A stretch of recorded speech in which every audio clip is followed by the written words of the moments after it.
Hello Sagittarius, welcome to the Plaid Oracle. And I can see why you waited to be last of this cohort, waiting for the solstice.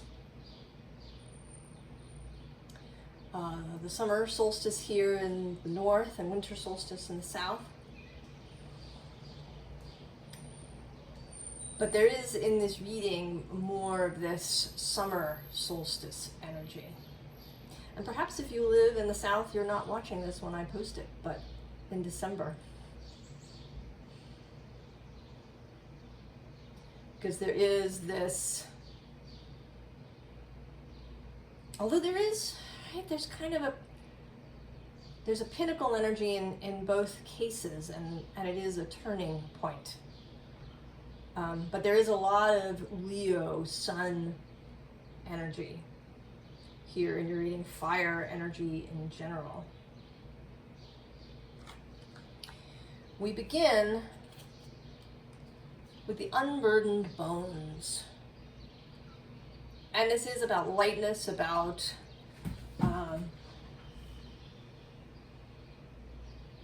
leaving behind those things that might have weighed you down in the past. Also really getting down into the bones of the thing, right? What's in your bones? Now, interestingly, the card at the bottom of the deck is wingless. You fall into the sea. So these two cards of winged and wingless, of takeoff, and then of a kind of surrender. There's this feeling of being able to hold both truths, both of taking action, but also of allowing. And then the card that was at the top of the deck is the dark solstice sun. And I'm going to read a couple of little things about it. First, there's a sort of quick. They designed this Cantigee Oracle to be, there's 52 cards, one for every week of the year. And this one starts at the solstice.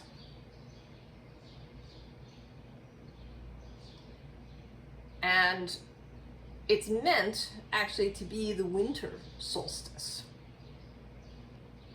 Not the summer solstice, but to start when the sun begins to grow in strength.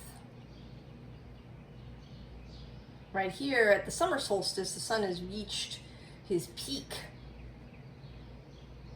And now he will spend less and less time with us. Or we with him, perhaps. Since it's our motion, the change in our motion, rather than the sun's. The sun is steady. It is our motion that changes this relationship. But this says the dark solstice sun, true zero, turning point, extreme edges, the subtle and life-changing process of vanishing into void and emerging into renewal. And then part of the whole, there's a little story that goes with each card.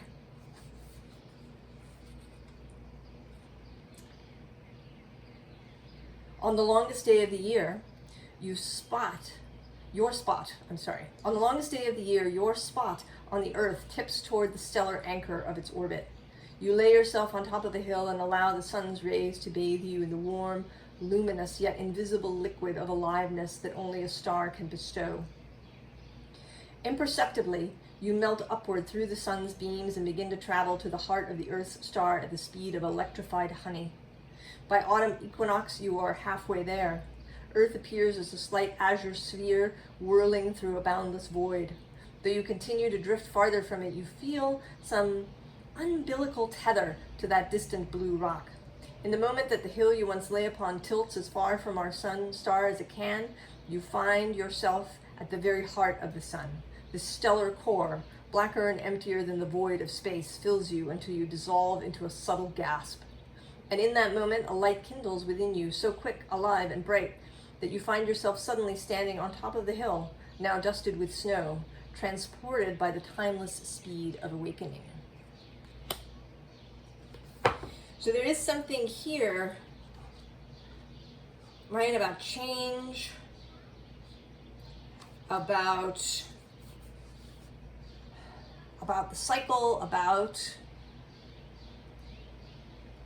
the peak of light and the peak of darkness. I'm just going to write the exploding star is the halfway point, the summer solstice. And the short version of that is apex and pivot point. Connect with source power. Create, explode, dissipate, gather, and recreate with the most essential of building blocks. Remember your infinite origin.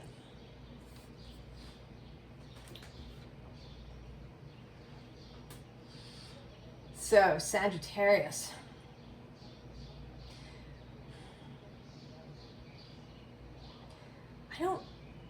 Maybe you've been wanting to turn the wheel by hand to speed something up, to move to a different time of year, to come to Sagittarius season quicker.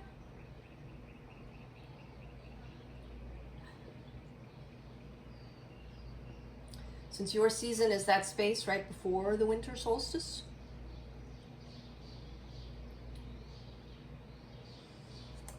But the first card out is let it go.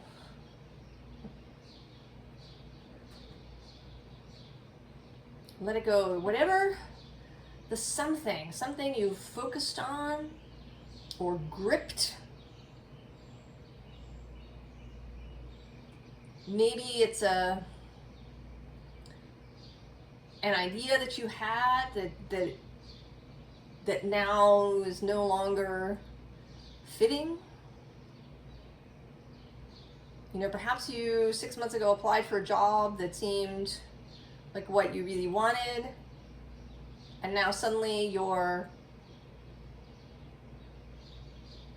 feeling like maybe you don't want it anymore. You've spent a lot of time kind of thinking about it and hoping for it, but now maybe you don't want it anymore, but you spent so much time, right? You want to stick with it. I don't know. There's all sorts of sort of examples that are coming into my mind. And I don't want to list them all. I think, right, you can think, what is the thing that has been keeping you where you are? The bottom of the deck is endless possibilities. That is, right, this is maybe what you are not seeing. It could be that you thought that there was only one route for you. You know, you have a degree in X, or you've had 10 years experience in this thing, and so you gotta stick with it. Or it's the only thing. But there are actually endless possibilities. Now, interestingly, under this let it go is the Oracle's gift.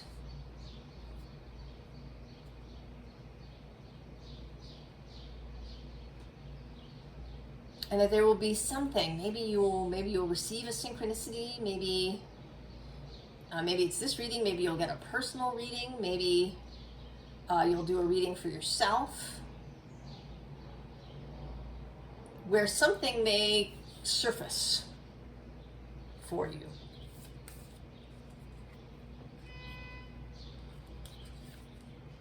And then we have beyond the ordinary. Seeing beyond your current confines of mind or circumstance. We can sometimes get into a space, a really narrow space. You know, we're concerned about our daily things and what we're doing, and it causes us to narrow down. And it feels as if these things are our whole world. But there's all these other things. Being willing to see beyond the ordinary of, what you do every day. And then there's a powerful move followed by waking the lion. So this Leo creative energy showing up. Inspiration. And that's really what this feels like, that you've been stuck in some sort of space where you didn't think that anything could be different, or that you could, that there were any new choices presented to you. That you were, obliged, perhaps, to stick with something. But now, perhaps with this solstice and that Capricorn full moon, something has sparked, or you've had a personal transit whenever you're watching this, that has sparked something that is waking the lion. The next card is the Six of Wands. And I love this Six of Wands. Right? It's less really about being on stage and admired by others, as it is, taking real pleasure and satisfaction in life.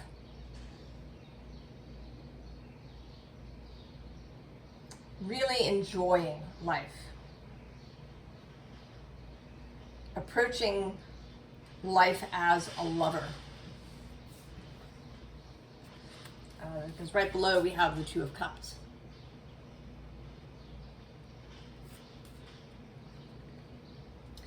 The bottom of the deck has the Collector.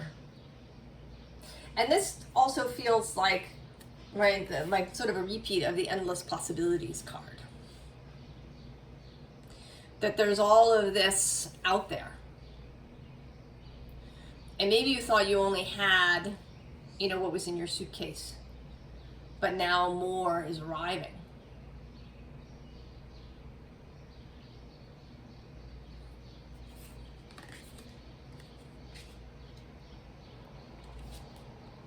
So then Six of Pentacles. And this also feels like a complete turnaround almost in how you perceive life happening. There is in Sagittarius, as there is in the fire signs in general, a kind of warrior spirit. Your court card is the Knight of Wands. He rushes in with his fiery wand. But, and that is one way. But that there are alternative ways. And that you're seeing this, maybe for the first time, that there are ways to take a more subtle approach, a more receptive approach, a more, I don't want to use the word passive, more lighthearted,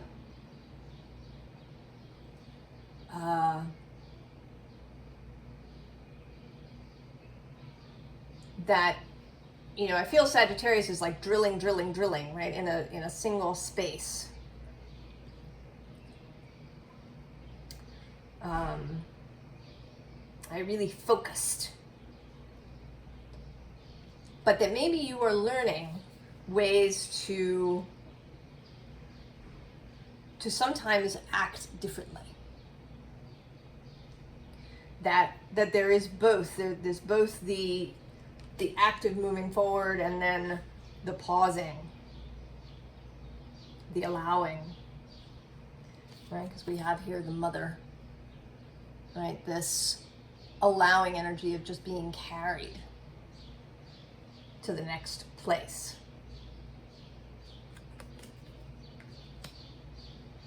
And that in this more quiet energy, maybe when the idea comes,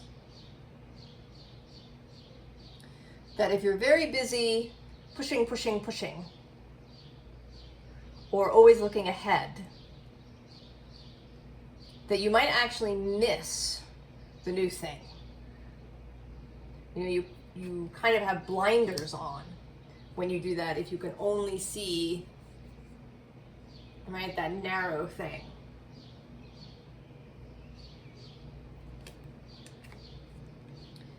And then the Three of Wands, some Aries energy. The Six of Wands is Leo, traditionally. And here, right, there's also a sense of a little bit of waiting. The Three of Wands is actually an interesting card because its meaning is generally about taking action. That, you know, in the Two of Wands, you, right, in the Ace of Wands, you have an idea, an inspiration. In the Two of Wands, you're kind of getting it together and maybe making decisions, waiting for other people to show up. And then in the Three, you're ready to go. But everybody's always still, right? The Waitsmith card shows someone still, not moving, as does this card. Like an acknowledgement that a period of stillness, of waiting, of expectation, of allowing is necessary before the movement can begin.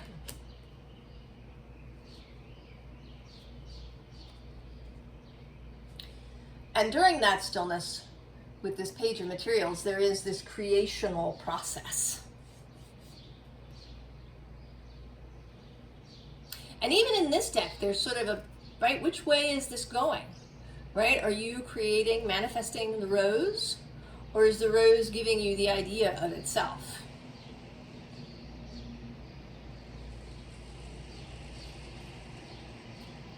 Or both?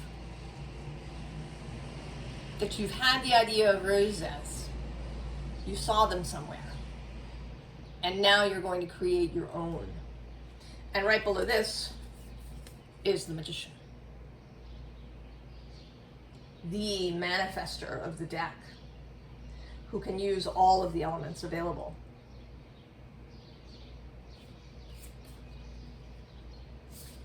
The bottom is the Sun, showing up again. Enlightenment, clarity. And then the Sun kind of shows up yet again in this Empress card, because she has this glowing sun right at the center of this solar system she's got going. More endless possibility. This whole solar system within her. She is also a creational energy, but in a more receptive state. You know, the Magician is a very active energy. He's associated with Mercury, mental kind of will at work. And the Empress is kind of more about setting things gently into motion, about using the energies that are already happening. So, you know, the Magician might manifest like a grain mill, where he would create a water wheel with, you know, water, and there would be, you know, some sort of machine that would send the water through and make the wheel turn, and it would all, right, all the elements would be there. There's electricity and earth and air, all of this going on.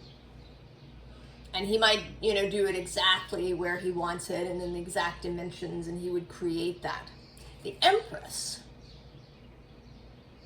would kind of allow herself to sit for a bit, and then she would see in her mind's eye a place where a river already existed. and she would build her wheel there where things were already happening. She would feel into where something wants to be. What is it that wants to come into being? What is already happening? So that combination of the Magician and the Empress, right? They're kind of a serious power couple. Of someone who can, you know, really have a detailed vision and then, you know, create it kind of from scratch, as well as someone who has a vision and then feels into where it's already happening and then step into that space. And so when you can combine these two approaches, then you get this Eight of Wands, movement, fast movement. Now what's interesting, we have this Ace of Materials, but it's not really coming through as it usually does, sort of as the Ace of Pentacles, but as someone who's kind of, right, this is that stuck energy, right? Planted in the ground, stuff has grown all over you. You're feeling covered over. And then this Queen of Voices, the Queen of Swords, is staring at you. Clarity, discernment, knowing, information. She just wants you to open her eyes and look at her. Can you feel her eyes on you, Sagittarius? Can you feel the inspiration wanting to arrive?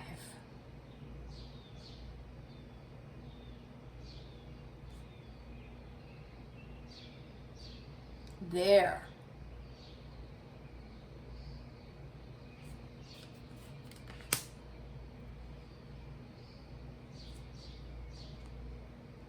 And then we have the Emperor, more cardinal energy. Aries traditionally, and for me also Capricorn. We have a double kind of Capricorn thing happening because the devil is right below him. So these two, when they come out together like this, feels very much like mastery of the physical realm. Like real mastery of the physical realm, and that includes just, I'm going to say, modern life. Suddenly feeling, or maybe gradually perhaps, feeling, you know, if you've been feeling overwhelmed by modern life, like you can't keep up, like there's so much, it seems chaotic, out of control, or alternately that there's too much control, that everybody wants things really boxed up and delineated and packaged and branded, and that you just haven't been able to get a handle on it. You know, maybe you even feel sort of alien. Like you don't belong. If you allow this Magician-Empress partnership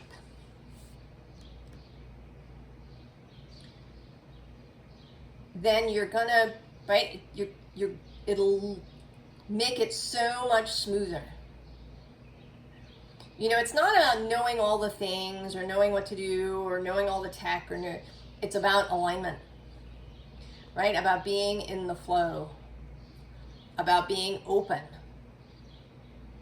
to strange ways that things can work out if you don't keep so heavy a grip on them.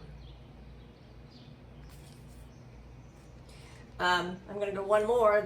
The one below that is the Six of Swords, right? The changing of the mind.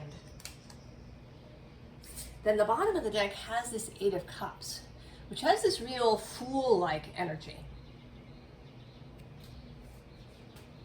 right? This dude, he's got his red cloak. If you've been here before, you know that the red outfit for me is moving with your passionate self, moving with your heart, allowing your desires, your eros to come to the forefront.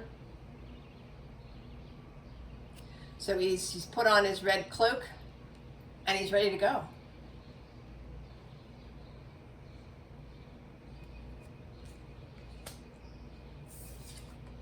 Queen of Wands, she was actually on the top of the deck facing up when it was chosen. More Aries energy.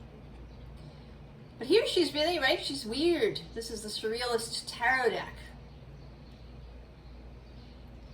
She's like a deconstructed Queen of Wands. You know, and she's in bed rather than in some dynamic pose.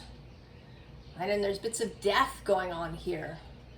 And there's some sort of fishy Pisces action happening.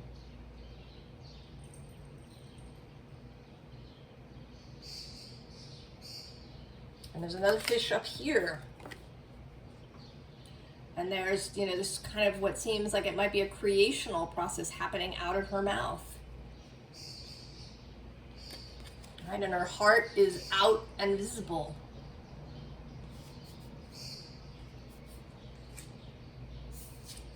Six of Wands repeating. And interestingly, right, she has her eyes closed, but then there's these two other eyes that are open. They make me think of a Terry Pratchett character, a god in his Discworld stories, the blind god Io. He's the king of the gods. And he has these eyeballs that are free floating, right? And they fly around and see things and bring him information.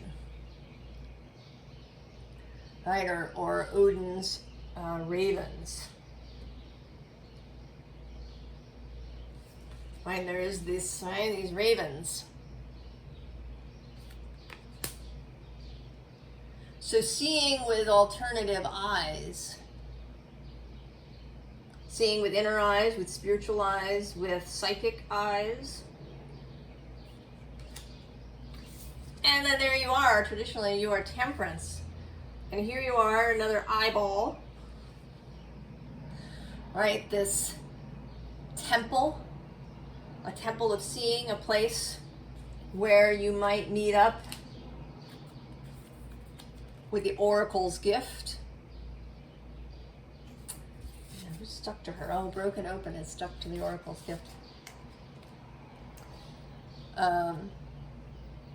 So, right, seeing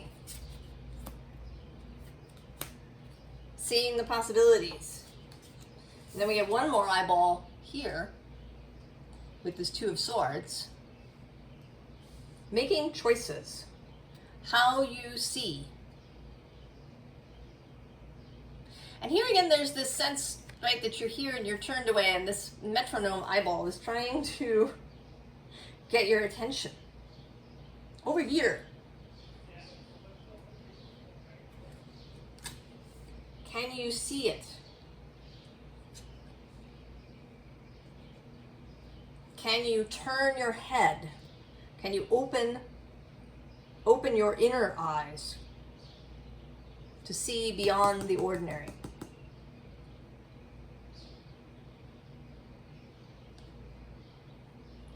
Advice, not surprising at all. The High Priestess, the card of the inner eye that sees, right, that receives information, right, the psychic eye, the eye that sees beyond the ordinary. She's actually, I'm going to point out here, at the bottom of the Surreal Tarot deck too. She was next to the Eight of Cups. And then we have below the Priestess, the Eight of Fire. that speed that is available when everything comes into alignment. And then the Lovers, the loving choice, the moving as the lover rather than the warrior some of the time.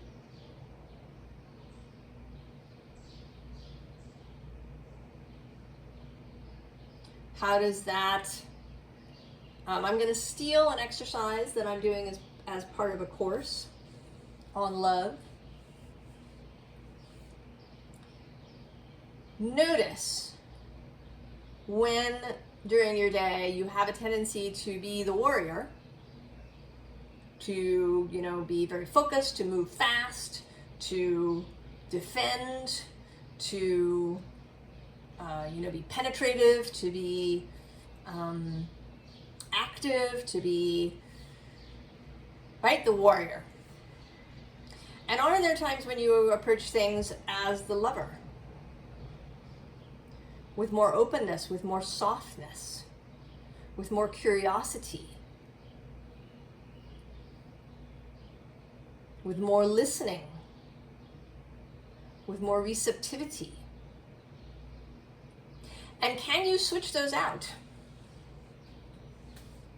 Can you maybe, you know, if you think you're about to have an argument, can you find a way to argue as the lover?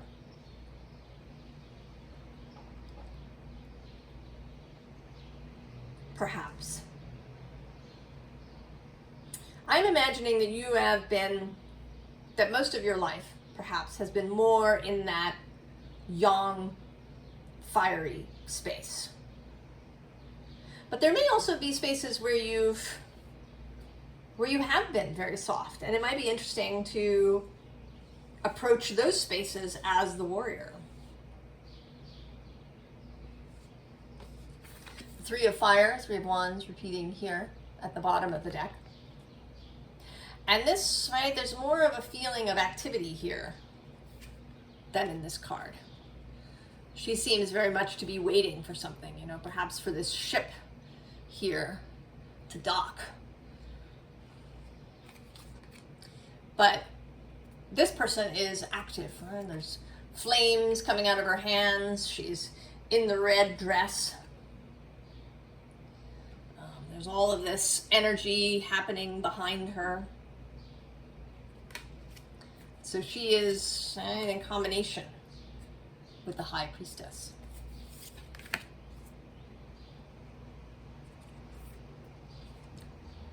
Elder of Fire. Very much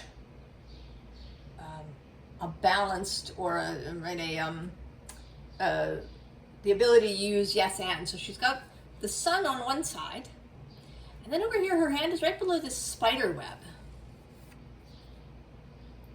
So this is a more receptive energy, right? The spider standing on the web waiting for it to vibrate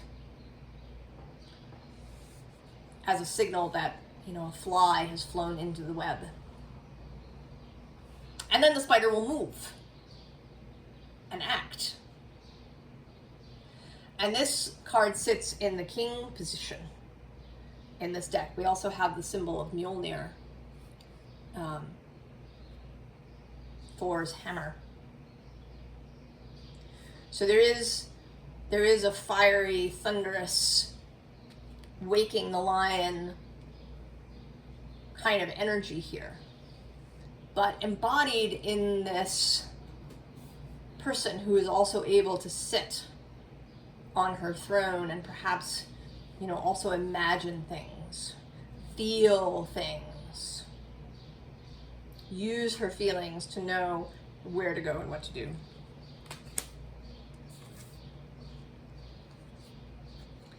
And then the Ten of Air. This, right, these wings are nailed and, right, dropping into the sea.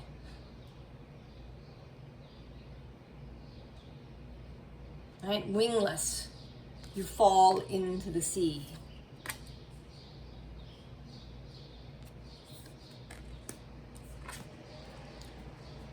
embody the Queen of Water.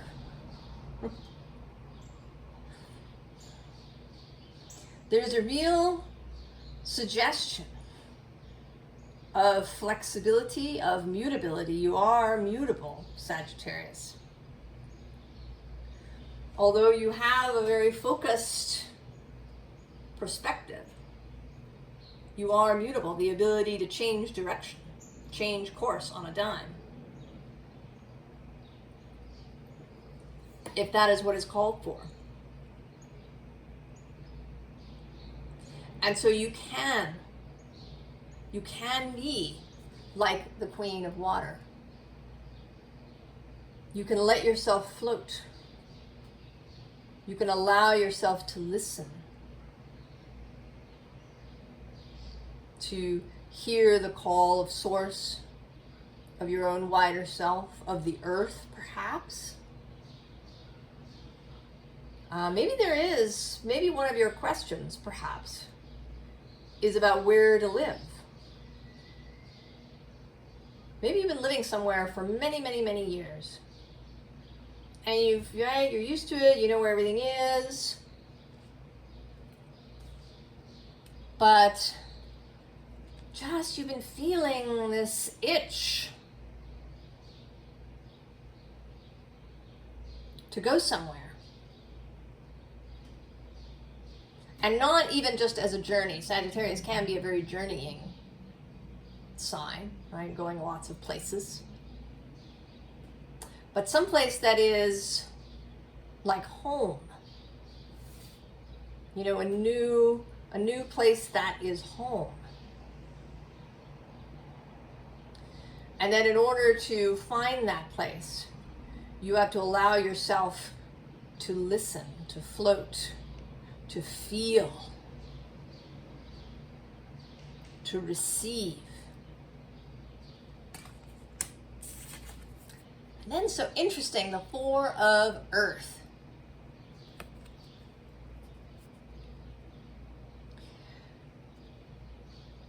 To know, right, to know your own stability, but also to be ready to harvest what is growing.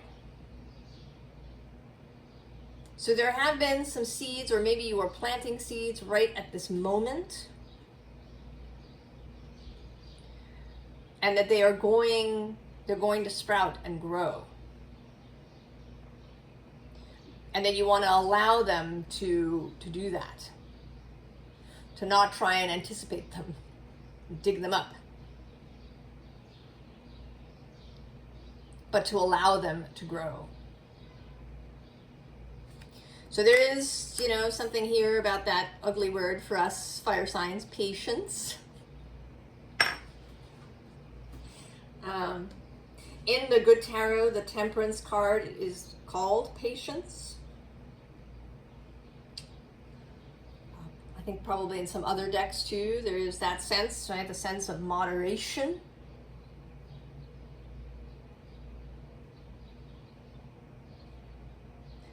This ability that Sagittarius has to be alert and able to change with the current.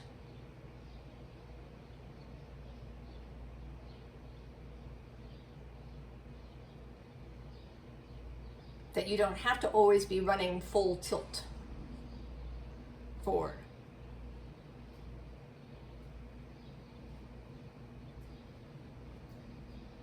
So Sagittarius, you seem, I want to say that with this, that perhaps with this transit that we're having, either as I'm recording it or as you are watching it,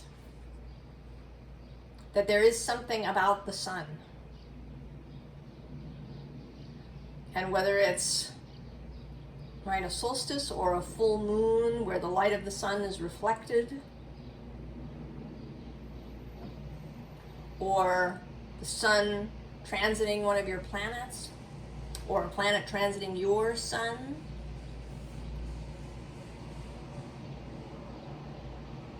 that is really opening up this ability of yours to see beyond the ordinary. to see with the inner psychic eye, to combine the Magician and the Empress as you go forward. It's exciting, Sagittarius. I wonder what you're gonna create. I hope you had a beautiful solstice, and I will see you next time. So long, Sagittarius.